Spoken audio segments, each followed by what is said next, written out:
আসসালামু আলাইকুম। আশা করি সবাই ভালো আছেন, সুস্থ আছেন। তো শারীরিকভাবে একটু অসুস্থ, একটু ঠান্ডা লেগেছে, তাই কণ্ঠটা একটু অন্যরকম লাগতেছে। তো সুপ্রিয় দর্শক মণ্ডলী, আমরা এবার রমজানে প্রথম দিনে আমরা রমজানে ইফতার দিয়েছিলাম। সেখানে ইফতার সামগ্রী তৈরি করতেছিলাম। আমরা আসলে দিয়েছিলাম বিরিয়ানি তৈরি করে। তার কার্যকলাপ চলতেছে। এই যে দেখতেছেন, চুলা বানানো হয়ে গেল এবং চুলাতে জাল দেওয়ার জন্য আমরা লাকড়ি তৈরি করছি। এই যে দেখুন, আমরা মুরগির মাংস লেয়ার থেকে আসলে বিরিয়ানিটা তৈরি করেছিলাম। বাজেট স্বল্প থাকার কারণে আসলে আমরা ওইভাবে গরু করতে পারিনি। এই যে আমাদের দেখুন মুরগি হয়ে গেল। তো আমাদের রান্না বান্নার কাজ শুরু হয়ে গেল। দেখুন, এই যে মশলাপাতি দেওয়া হচ্ছে, মরিচ দেওয়া হলো এবং যথেষ্ট ভালো একজন বাবুর্চি ছিল, তিনি খুব আদবের সহিত এবং খুব ভালোভাবে রান্না করেছিলেন, যার রান্না খেয়ে আমরা সবাই খুবই তৃপ্ত হয়েছিলাম। দেখতে থাকুন বাবুর্চি কিভাবে রান্না করতে থাকে। তো দেখুন কি সুন্দর নাড়াচাড়া করছে, তারপর পানি দিয়ে দিল। তো দেখতেই পাচ্ছেন কত সুন্দর করে রান্না বান্না চলছে। পানি দেওয়া হলো। তো মাহে রমজান মাস মানে হচ্ছে যে আপনার দান সৎকার মাস। তো আমাদের এলাকায় আমরা যারা আসলে ইয়ং জেনারেশন ছিলাম, যুব সমাজ, আমাদের আয়োজন ছিল যে প্রথম রমজানেই আমরা ইফতার দেব। তো ভিডিওটা আসলে প্রথম রমজানের দিন করা, তো ছাড়তে একটু দেরি হলো কারণ আমি শারীরিকভাবে অসুস্থ। তো এই যে দেখুন বিভিন্ন ধরনের মশলা দিচ্ছে। আর যেহেতু ইয়ং জেনারেশন এটা দিয়েছিল, যার ফলে খুবই বড়সড় একটা আয়োজন হয়েছিল আমাদের এলাকার মসজিদে। একটা উৎসব মুখর আয়োজনের মাধ্যমে আমরা এই ইফতার পার্টিটা করেছি। তো এই যে দেখুন মাংসগুলো দিয়ে কষানো হচ্ছে। তো আমরা মোটামুটি 150 জন লোকের আয়োজন করেছিলাম। তো আমাদের মসজিদটা এলাকা ভিত্তিক, তো মহল্লার মসজিদ, তাই ছোটখাটো মসজিদ। তারপর এর ভিতর যতটুকু পারা যায় আমরা মোটামুটি ভালোভাবে আয়োজন করেছি। সবাই মিলেমিশে আমরা যার যার মতো করে যে যা পেরেছি সেভাবে চাঁদা দিয়ে আমরা আয়োজনটা সম্পন্ন করেছিলাম।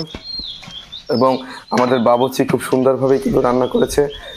এই যে দেখুন, একটু মরিচ দিয়ে দেওয়া হলো, মরিচের গুঁড়া। মাংসটা আসলে যখন রান্না করছিল তখন দেখতে কিন্তু খুবই সুস্বাদু লেগেছিল। আর সবাই রোজা, সে কারণে আসলে লোভ লাগলেও কিছু করার নেই। আর দেখুন মাংসটা আসলে কত সুন্দর দেখা যাচ্ছে। টক দই দেওয়া হচ্ছে। আসলে বিরিয়ানিতে অবশ্যই টক দই দরকার। তারপর আপনার হচ্ছে যে আপনার গুঁড়া দুধ দরকার। সবই আমরা দিয়েছি। আমাদের যথেষ্ট পরিমাণে আসলে রান্নাবান্না যা দরকার ছিল সবই আমরা দেওয়ার চেষ্টা করেছি। আর যেহেতু আমরা যুব সমাজ মিলে দিয়েছিলাম, যার ফলে হচ্ছে যে খুব আনন্দমুখর পরিবেশই আমরা এই ইফতার পার্টিটা আমরা আয়োজন করেছিলাম। এই যে দেখুন মাংসটা কষানো চলছে। মাংসটা অনেকটাই কষানো হয়ে গেছে।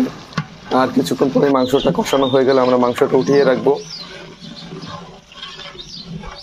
দেখতে পাচ্ছেন আমরা যে চাল ইউজ করেছি সে চালটা আসলে আমরা ধুয়ে নিচ্ছি। তো আমরা আসলে এই যে আয়োজন করেছি 150 লোকের, সেখানে আমরা 17 কেজির মতো মাংস দিয়েছিলাম এবং আমরা 14 কেজি আমরা হচ্ছে যে চাল দিয়েছিলাম। তো মাশাআল্লাহ, তাতে খুব ভালোভাবেই আয়োজনটা উঠে গেছে। আপনারা যারা এই ধরনের আয়োজন করতে চান তারা মোটামুটি একটা আইডিয়া পেয়ে গেলেন যে আসলে কতটুকু কি পরিমাণ লাগলে আমরা কত পরিমাণ লোক খাওয়ানো যাবে। এই যে দেখুন মাংসগুলো কষানো হয়ে গেছে। এখন এগুলো আমরা একটা অন্য পাত্রে উঠিয়ে রাখছি।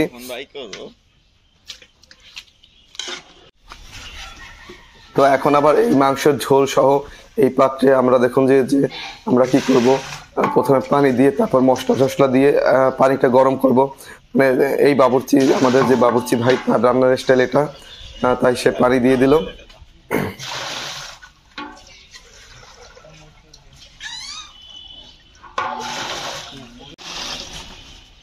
তো পানি দেওয়া শেষে এখন এর ভিতরে বিভিন্ন ধরনের মশলা যা দরকার তা দিয়ে দিচ্ছে। মরিচ দিল, লবণ, দুধ, যত প্রকার যা মশলা আছে সেগুলো দিয়ে পানিটা আসলে ফুটানো পর্যন্ত অপেক্ষা করার পালা। এই যে দেখুন তেল দেওয়া হচ্ছে। সয়াবিন তেল দিয়ে আসলে আমরা রান্নাটা করছি।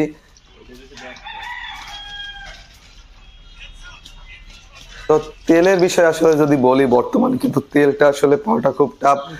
বাজারে গেলে দোকানদাররা বলে তেল নেই।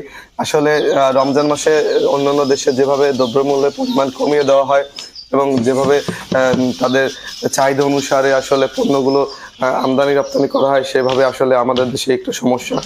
আমরা আসলে তেল কিনতে যে একটু ঝামেলায় পড়েছিলাম। তেলটা অনেক দোকানে বলেছিল নেই, পরবর্তীতে আল্লাহর রহমতে পাওয়া গেছে। তো এই যে দেখুন আমরা হচ্ছে যে দুধ দিয়ে দিলাম, এই যে সস দেওয়া হচ্ছে আর চাল তো আমরা দিয়ে দিয়েছি, তা তো দেখছেন আপনারা। তো সস দিয়ে আসলে খুব সুন্দরভাবে, সসটা দিলে কালারটা খুব সুন্দর হয়। তো মোটামুটি চালগুলো যখন হয়ে এসেছে তখন কিন্তু আমরা এর ভিতর মাংসগুলো দিয়ে দিচ্ছি। তো দেখতে পাচ্ছেন কি সুন্দর করে মাংসগুলো দিয়ে দেওয়া হচ্ছে এবং কালারটা দেখুন খুব সুন্দর, মাশাআল্লাহ খুব ভালো একটা কালার এসেছে। তো এই যে বিরিয়ানি মোটামুটি হয়ে এসেছে। তো এখন এটা আমরা উঠিয়ে রেখে এটা দমে দেবে। তো মোটামুটি 20-25 মিনিট দমে রাখার পরে কিন্তু বিরিয়ানিটা তৈরি হয়ে যায়। তো এই যে দেখতে থাকুন কি সুন্দরভাবে বিরিয়ানিটি তৈরি হচ্ছে। তো দমে দেওয়ার জন্য কি করতে হচ্ছে আপনারা দেখতে পাচ্ছেন যে কয়লা যে ছিল সেই কয়লাগুলো, জ্বলন্ত কয়লাগুলো উপরে দিয়ে দিয়েছে। তো 25 মিনিট পর আমরা উঠিয়ে দেখলাম আমাদের মোটামুটি একদম খুব সুন্দরভাবে বিরিয়ানিটা তৈরি হয়ে গেছে এবং দেখতে পাচ্ছেন কত সুন্দরভাবে ধোয়া উঠেছিল এবং ধোয়া থেকে খুব সুন্দর একটা সুঘ্রাণ আসতেছিল। তো বিরিয়ানি রান্না করা শেষ, এখন এগুলো আসলে আমরা প্যাকেট করব। আমরা মোটামুটি পলিথিনে প্যাকেট করেছিলাম, এই যে দেখতে পাচ্ছেন প্যাকেটের কাজ চলতেছে। আমরা এর সাথে খেজুর দিয়েছিলাম এবং শসা দিয়েছিলাম। তো শসা এবং খেজুর এগুলো আসলে প্যাকেটের ভিতরে রেখে প্যাকেটগুলো ঘোষানো হচ্ছিল। প্যাকেটগুলো নিয়ে আমরা মসজিদে চলে যাব। এই যে দেখুন আসলে ইফতারের টাইম হয়ে গেছে, তাই সবাই দেখুন যে যার মতো করে ইফতার করতেছে। তো আল্লাহ তাআলা যেন আমাদের সবাইকে দান করার দান এবং হচ্ছে যে ইফতারি দেওয়ার মতো তৌফিক দান করেন। সবাই ভালো থাকবেন, সুস্থ থাকবেন। ভিডিওটি ভালো লাগলে অবশ্যই চ্যানেলটি সাবস্ক্রাইব করবেন। আসসালামু আলাইকুম।